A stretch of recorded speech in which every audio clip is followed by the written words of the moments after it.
मैंने तुमसे कहा ना कि मेरे पास कोई सबूत नहीं है, तो फिर तुम मुझे बार बार क्यों वही सवाल पूछ रही हो? हे लड़की, तेरे पास जो कुछ भी सबूत है हमारे खिलाफ, तू ये हमें दे दे, वरना अंजाम बहुत बुरा होगा। क्या करोगे तुम? मार डालोगे मुझे? तो मार दो ना। मैं तुम लोगों को कितनी बार कहूँ कि मेरे पास कोई सबूत नहीं है, और अगर सबूत होता भी तो मैं तुम लोगों को कभी नहीं देती।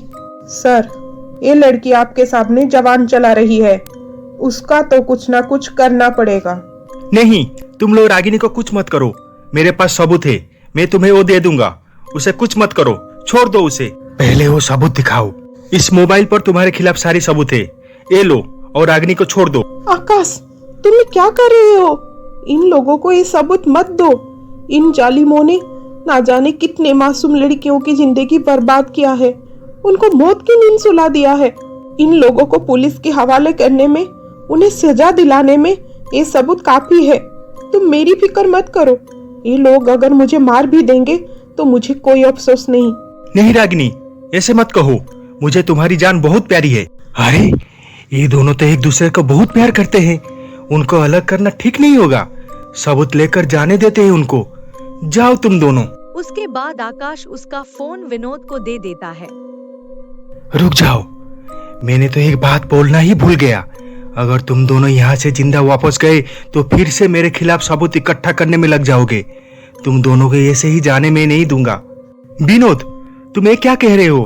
तुमने कहा था कि तुम्हें सबूत मिलने के बाद तुम हमें छोड़ दोगे। मैंने तुम्हें कहा था आकाश, इस शैतान को सबूत मत दो, एक कमीना अपना कमीनापन जरूर दिखाएगा। तुमने मेरी कमीनापन कहाँ देखा है लड़की?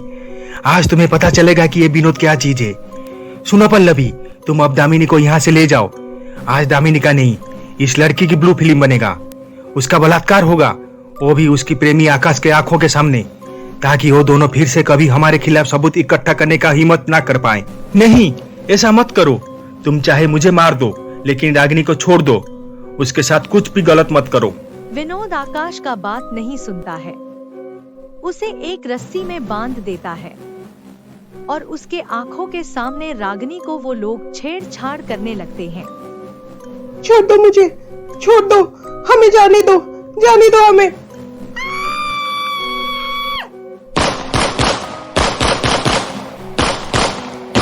आकाश, आकाश, आंखें खोलो आकाश, आकाश। वो लोग मेरी इज्जत लूटने के बाद मुझे और आकाश को गोली मार दिए। मेरी आकाश मेरी आंखों के सामने अपना दम तोड़ दिया। उसके कुछ समय के बाद मैं भी अपना दम तोड़ दी। विनोद कपाड़िया और उसके आदमियों ने तुम्हारे और आकाश के साथ बहुत गलत किया, उनको तो सजा मिलना चाहिए। सजा तो उन्हें मिल चुका है रूपाली। पल्लवी और वो दो आदमियों को तो मैं पहले से ही मार चुकी हूँ, आज सिर्फ विनोद बाकी है। मैं चाहती तो उसे भी कब का मार चुकी होती, लेकिन ऐसे करने से वो एक एक्सीडेंट लगता। मैं उसकी गुनाह को लोगों के सामने लाना चाहती हूँ, ताकि सबको ये पता चले कि विनोद कितना नीच और घटिया इंसान है। उसके बाद मैं उसे मार डालूंगी। रागिनी, इस काम में मैं तुम्हारी साथ देना चाहती हूँ। हम दोनों मिलकर विनोद को उसके किए की सजा देंगे। नहीं रूपाली, नहीं, ये मेरा प्रतिशोध है। मैं तुम्हें इसमें शामिल नहीं कर सकती। मैं नहीं चाहती कि तुम्हारी जान को कोई खतरा हो। मुझे कुछ नहीं होगा रागिनी, तुम जो मेरे साथ हो, मेरे दोस्त।